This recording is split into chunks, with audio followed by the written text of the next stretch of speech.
আসসালামু আলাইকুম সবাইকে। হাদি ভাইকে গুলি করা হয়েছে, তাই তো? তো বিকেল জুম্মার নামাজের পরে আপনার উনি নামাজ পড়ে রিক্সা দিয়ে যাচ্ছিল পল্টন থেকে। সরি, আমি একটা জায়গায় ফার্মগেট আলরাজি বলছিলাম, ভুল হয়েছে আমার।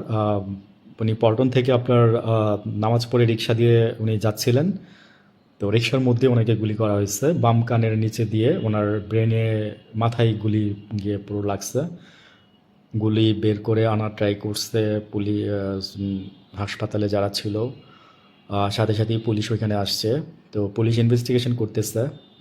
আর হচ্ছে লাস্ট খবর যেটা হচ্ছে যে উনি আপনার কোমায় চলে গেছে এখন। ব্রেন কাজ করতেছে না, বলতে পারেন যে ক্লিনিক্যালি ডেথ বলা যায় ব্রেন। তো দোয়া করেন আল্লাহর কাছে, যদি আল্লাহ ফিরাই দেয় আর কি, আর যদি বেঁচে থাকে। আর না হলে হয়তো এই হাদিকে বাংলাদেশ হারাবে আর কি, বলার কিছু নাই। তো হাদি ছিল আপনার মির্জা আব্বাসের প্রতিদ্বন্দ্বী ঢাকা ৮ আসনের। তো সাদিক কায়েম, জামাতের আমির, ওরা বক্তব্য দিচ্ছে এই প্রসঙ্গে। স্বরাষ্ট্র মন্ত্রণালয় থেকেও বলছে যে মানে গতকাল মাত্র তফসিল ঘোষণা হয়েছে।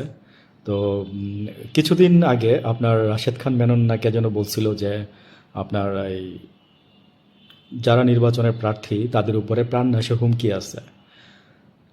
তো স্বরাষ্ট্র মন্ত্রণালয় থেকে কতটুকু গুরুত্ব দেওয়া হয়েছিল এই কথাটাকে আমি জানি না। কতটুকু গুরুত্ব দিয়েছিলেন তারা, যদি দিয়ে থাকে তাহলে আজকের এই অনাকাঙ্ক্ষিত ঘটনা ঘটতো না।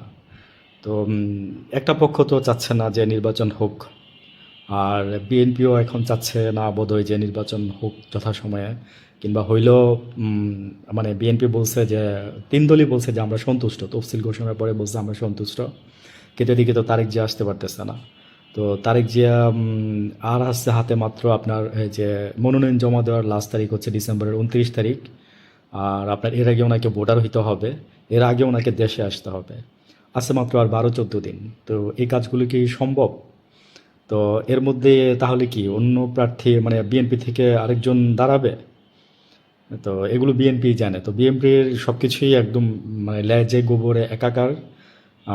ভাই আমাদের এখানে কিছু বলতে আইছেন না, বিকজ হচ্ছে আমরা আপনাদের শত্রু না। আমরা আপনাদের ভুলগুলোই ধরায় দেওয়ার ট্রাই করতেছি। আহ, কারণ আমরা একসময় বিএনপি সাপোর্ট করছি, এখনও মনে মনে সাপোর্ট করি। তো ওই যে বলছিলাম না যে পার্থ ভাই আমার খুব পছন্দের একজন ব্যক্তি, কিন্তু এক হারামজাদা এখানে এসে মনে করেন যে আমার উল্টাপাল্টা বুঝা উল্টাপাল্টা বলছে। তো হোয়াট এভার ইজ, তার শিক্ষার যোগ্যতা লেভেল থেকে সে বলবে, এটাই স্বাভাবিক। তো হাদি ভাইয়ের জন্য আমরা দোয়া করি উনি যেন সুস্থ হয়ে যায়। ভালো থাকবেন।